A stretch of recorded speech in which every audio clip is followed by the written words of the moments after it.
São considerados tipos de acidentes. Olha, tem vários tipos de acidentes. Tem colisão frente a frente, colisão com traseira, colisão lateral, tem colisão misteriosa, tem capotamento, tem tombada, tem vários tipos de acidentes. E aqui tem um problema do termo que eu falei que já era para ter sido eliminado, né, das provas dos Detrans, aí, o tal do exceto. Os Detrans estão eliminando esse exceto aí de suas provas, suas questões, mas tem Detran que hora ou outra desliza e ainda deixa aparecer essa imundícia aqui. Tá errado usar o exceto? Não tá errado. Mas ficou uma linguagem impopular para uma prova que exige escolaridade nenhuma, basta que você saiba ler aqui o básico para entender e responder, eles vão usar um termo que dificulta a interpretação da pessoa, não é adequado. Então, um macetinho para você, ó. Sempre que tiver o exceto e na questão não tiver a palavra não, percebam que aqui na questão não tem a palavra não, mas tem exceto. Então, você substitui, você risca o exceto e acrescenta um não. Combinado?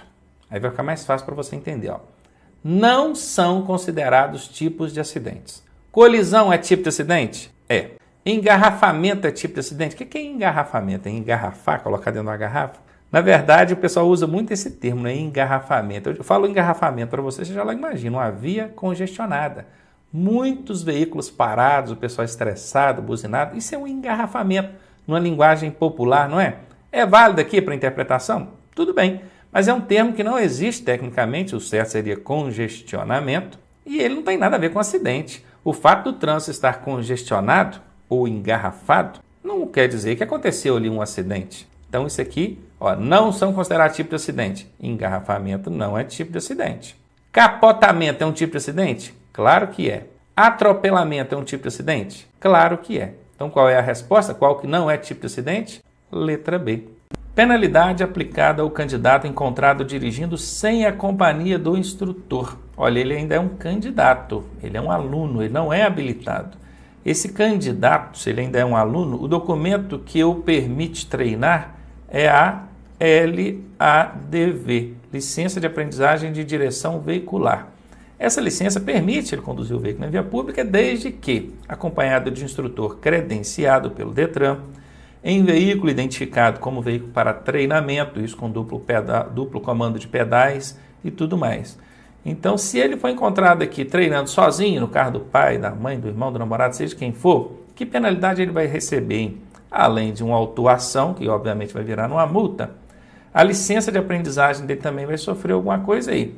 Será a cassação da LADV por 6 meses? Olha, fazendo o curso aí na autoescola, certamente você aprendeu que essa licença ela vai sofrer uma punição por 6 meses. Eu acredito até que você lembre disso. Alguma coisa por 6 meses. Mas na hora que fala, ó, aqui também falando 6 meses, aqui também 6 meses. Quando fala se é cassação, se é suspensão ou se é apreensão por 6 meses, aí que o pessoal fica em dúvida. Essa letra B está fora, tá? Porque não tem suspensão do direito de dirigir. Essa pessoa ainda não tem direito de dirigir porque ela não é habilitada, ela é um candidato apenas. Aí ficou, né? Bom, você já sabe que é alguma coisa por 6 meses, mas é cassação, é suspensão ou é apreensão? Sempre acontece essa dúvida na hora do exame. Então presta atenção no macete. Olha a dica que eu vou dar. Para quem estuda com a gente, nosso curso online, aprende esse e vários outros macetes, né? 6 meses. Então você já sabe que é alguma coisa por 6 meses. 6 começa com qual letra? S. Então a punição aplicada também começa com S, tá? Não é cassação e não é apreensão. É suspensão da licença por 6 meses. Tem gente que contesta isso. Ronaldo, mas na licença de aprendizagem está escrito que ela será cassada. Realmente, é porque antigamente ela era cassada. Mas aí com o implemento da resolução 168 de 2004, isso há 15 anos atrás, ela deixou de ser cassada e passou a ser suspensa. E por que eles não mudaram ainda ali no documento? É porque não deu tempo, né, coitado do Detran? Tem só 15 anos que mudou. 15 anos não dá tempo de mudar ali, né? A palavra cassada para suspensa. Então vamos dar um desconto aí, tá bom? Fazem parte do sistema elétrico do veículo, exceto. Esse termo exceto, ele está quase sendo abolido das provas, das questões de provas dos Detrans. Ora ou outra, um Detran ou outro do Brasil costuma usar ainda, o que é uma chatice, porque a pessoa tem que ficar muito atenta aqui à pergunta e tem que prestar atenção nessa armadilha, porque isso aqui é uma armadilha. O que é que o termo exceto faz? Ele inverte o sentido da pergunta. Então vejam bem, esquece o exceto, analisa só a pergunta. Ó, fazem parte do sistema elétrico do veículo. Então querem saber assim, o que faz parte do sistema elétrico do veículo? Bateria faz parte do sistema elétrico? Faz. Alternador faz parte do sistema elétrico? Faz. ABS faz parte? Não, ABS é freio, sistema de freio. Relé faz parte do sistema elétrico? Faz. Então, de cara, nós achamos 3 peças aqui que fazem parte do sistema elétrico. Eu não poderia responder 3 alternativas. Então, consequentemente, percebam que quando tem o exceto, ele inverte. Ele quer saber aquela que não é. Então, se a pergunta quer saber qual que bateria é, alternador é, relé é. Quando coloca o exceto, você vai naquele que não é. Então, esse aqui é a resposta. Mas agora imagine se fosse aqui um não antes do fazem. Não fazem parte do sistema elétrico. Então, você ia procurar quais que não fazem parte do sistema elétrico, exceto. Então, o que o exceto faz? Inverte. É só você tirar o não. Se aqui está sem o não, você coloca o não. Ó. Coloca o não aqui e tira o exceto. Então, o macete, o exceto ele sempre inverte. Não entendeu? Então, a resposta aqui é sistema ABS. Sistema ABS não faz parte do sistema elétrico. Sistema ABS é sistema de freio, tá? Sistema anti-bloqueio, anti-travamento das rodas. Está nos freios, alternativa C aí. A partir de quantos decibéis tornam-se irreversíveis os males à saúde humana? Decibéis ou decibel é o índice utilizado para medir a intensidade do som, ruído, barulho, e que fala danos irreversíveis, ou seja, danificou, não volta mais, à saúde. Aí é 80 decibéis, 60, 100 ou 120. Olha, vou fazer uma tabelinha aqui para ajudar a gente. Ó. Até 55 decibéis é tranquilo, sossego, paz total, problema nenhum. De 60 decibéis para frente já causa estresse. Então vou até colocar aqui, ó, 60 aqui já causa estresse. Mas ainda não causa dano nocivo à audição. O dano nocivo ele vai acontecer acima de 80 decibéis. O problema é que aqui na questão o examinador disse a partir de 80. Vejam bem, quando eu digo a partir de 80, eu conto o 80 também. E não é verdade, com 80 decibéis ainda não causa dano nocivo à audição. Algumas bibliografias até sugerem a partir de 90 decibéis começa a causar danos nocivos à audição. 80 ainda não causa dano nocivo, então a partir de 80 fica complicado de responder isso aqui como sendo a resposta adequada. E aqui está dizendo danos irreversíveis. Então nós já eliminamos aqui, ó, até 55 é tranquilo, com 60 só estresse, ainda não causa danos irreversíveis. O a partir de 80 que complicou. Se fosse acima de 80 seria essa a resposta. Mas a partir de 80 está errado. Então acima de 80 qual que é a próxima que a gente tem aqui? É a 100. Então a resposta letra C. O pedestre tem a preferência sobre o veículo quando? Olha, tem gente que aprende na autoescola que o pedestre tem a preferência sempre. Isso está errado, tá? Quer ver um exemplo onde o pedestre não tem a preferência? O semáforo está verde para os veículos e o pedestre entra atravessando, ele não tem a preferência.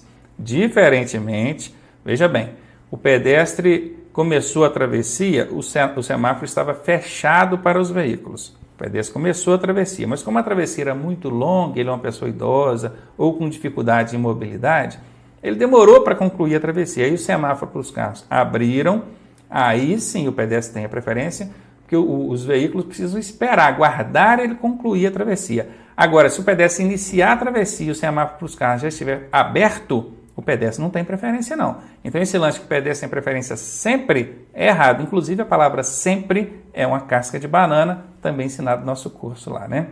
Então vamos ver. Quando ele tiver iniciado a travessia, mesmo que inexista sinalização para o mesmo. Olha, de fato, eu disse aqui que existindo sinalização, que é o semáforo, ele só terá a preferência se ele tiver iniciado quando o semáforo estava aberto para ele, pedestre, fechado para os carros, né? Mas aqui inexiste sinalização. Aqui a questão diz, ó, não tem sinalização. Inexistia sinalização. E no caso de não existir sinalização, o pedestre iniciou a travessia, o veículo deve esperar, ele tem a preferência sim. Então, certamente a resposta será a letra A. Alternativa B diz, somente quando for idoso. Bom, para começar, o fato de ser idoso não dá a ele a preferência, absolutamente não. Apesar de parecer, né, ser uma coisa comum, até por questão de educação do condutor, esperar o idoso atravessar, mas o fato dele ser idoso não é parâmetro que o dê a preferência sobre o veículo. Ainda mais tem aqui um somente, que é uma baita casca de banana. Então a alternativa B está fora. Somente nas portas de escolas. Também, porta de escola não é parâmetro que define a preferência para pedestres em relação a veículos. Claro que o cuidado do condutor deve ser maior, sim, mas aqui a gente não está falando de direção defensiva. A gente está falando de legislação, direito e dever. Ok? O direitos e deveres. E ainda tem também uma bitela de uma casca de banana. A alternativa C está fora. Em todas as situações? Não, todas as situações eu já disse que o pedestre não tem preferência em todas as situações. Até iniciei aqui a explicação da questão, dando um exemplo de situação que o pedestre não tem a preferência. A alternativa D que está fora, a resposta é A. Assinale a opção incorreta quanto a ferimentos abdominais abertos. Ferimentos abdominais são aqueles que acontecem na região do abdômen, da barriga aqui, né? Observe, ferimentos abertos, tem um corte ali, alguma lesão profunda, a exposição de órgãos internos, né? Aqui o examinador está querendo saber qual que é a opção incorreta. Muito cuidado quando a questão pedir a incorreta. É comum a gente começar a ler as alternativas, esquecer que está pedindo a incorreta e marcar a correta. Aí erra, tá? Então vamos lá. Encaminhar imediatamente para o hospital após o atendimento. Olha, que a gente deve encaminhar a vítima para o hospital, isso sim. Mas encaminhar de que forma? Aqui não explicou, né, se é por meio do socorro especializado. E aqui falou após o atendimento. Que atendimento? Atendimento ela vai receber lá no hospital, né? E às vezes não é nem um hospital, é um pronto-socorro, alguma coisa do tipo. Questãozinha. E aqui ainda tem um outro grande problema. Imediatamente. É o tal do imediatismo. Em 90% das vezes que aparece esse termo na alternativa, essa alternativa é falsa, é errada. Como a questão está pedindo a incorreta, vou até colocar ela aqui como incorreta, tá bom? Pode ser essa a resposta. E olha, eu devo encaminhar para o hospital? Sim, deve encaminhar. O problema é o imediatamente. E aqui ainda falou após atendimento, ficou meio em dúvida, ficou meio incorreto, vamos dizer assim. Ficou bem mal elaborada essa alternativa. Mas vamos lá. Se ocorrer exposição de órgãos internos, ou seja, saiu ali o intestino, alguma coisa, recolocá-los na cavidade. Opa, aqui tem um problemão. Hipótese nenhuma você vai recolocar esses órgãos expostos para dentro da cavidade. Isso aí é incorreto e incontestável, tá? Então, essa aqui é incorreta. Essa aqui é meia incorreta. Vamos colocar assim um sinalzinho de meia. Entre A e B, eu fico com a B, não tenha dúvida disso. Mas vamos analisar as demais. Não tocar o ferimento com os dedos ou material sujo. É uma boa, né? Para que você vai botar o dedo ali? Material sujo, então. Essa aqui é verdadeira, como a questão está pedindo a incorreta, essa eu já elimino. Cobrir com compressas úmidas. Compressa é pano limpo. Úmidas, o órgão exposto ou os órgãos impostos. Sim, também é uma boa, porque os órgãos internos eles ficam umedecidos dentro da cavidade abdominal. No momento que ele se expõe ali ao ar, ele tende a ressecar e ressecando há uma grande possibilidade de perda desse órgão ou parte dele. Então, mantê-lo umedecido é uma boa. É verdade, como a questão que é a incorreta, a letra D está eliminada. Aí eu volto lá naquelas duas, né? Eu fiquei com a meia incorreta e uma totalmente correta. Qual que eu vou? Lógico, eu vou na letra B, que é a totalmente correta. Incorreta, aliás. Sobre o pagamento em atraso do DPVAT. O que é DPVAT? Danos pessoais causados por veículos automotores terrestres. Tem relação com o seguro obrigatório. Aquele que você paga anualmente, pagou o seguro obrigatório, então ele cobre isso aqui, os danos pessoais causados por veículos. Então, sobre o pagamento em atraso, a gente pode afirmar o quê? O veículo não é devidamente licenciado. É verdade.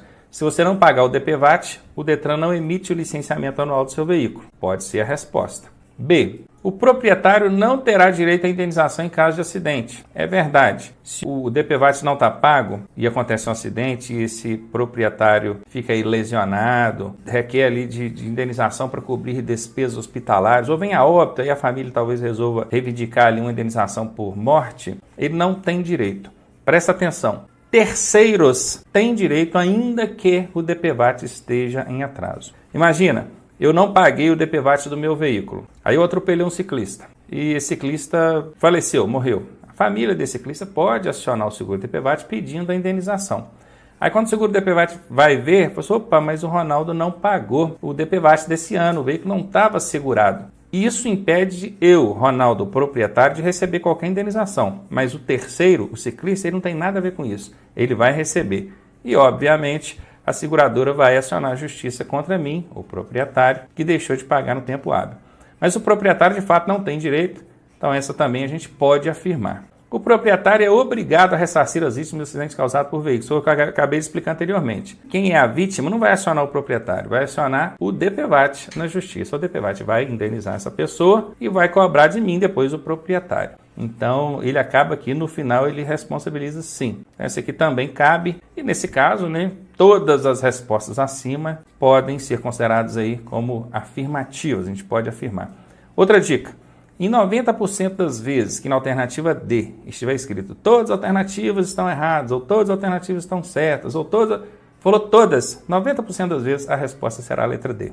Indique o nome correto, ou nome exato, do sinal SAU06. Não precisa se preocupar com o código da placa, tá? Isso aqui é só uma referência no que diz respeito ao manual técnico de sinalização. Eu não sei nem porque que o Detran continua colocando código de placa aqui. Você não é obrigado a saber, eles não vão te perguntar pelo código da placa, eles vão te mostrar a placa, pronto, aí já está resolvido o problema.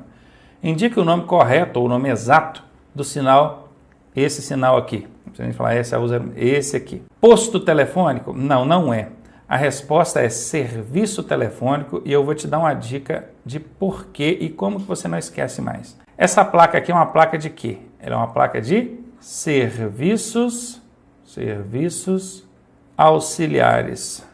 Consequentemente, serviço telefônico. Tudo bem? Então faça essa relação. É uma placa de serviço auxiliar, consequentemente o seu nome exato é serviço telefônico. Seria errado o entendimento do condutor? Comprometeria de alguma forma se ele entendesse que é um posto telefônico, ou um telefone público, ou um posto de abastecimento com telefone? Talvez até estivesse um pouco fora. Mas essas duas outras alternativas não comprometeria. Quem elaborou a questão que quis foi saber o nome exato. Ele até colocou aqui o nome correto, né? Todos são nomes corretos, mas o nome exato é serviço telefônico e essa cai direto em prova. Anota aí para você não errar.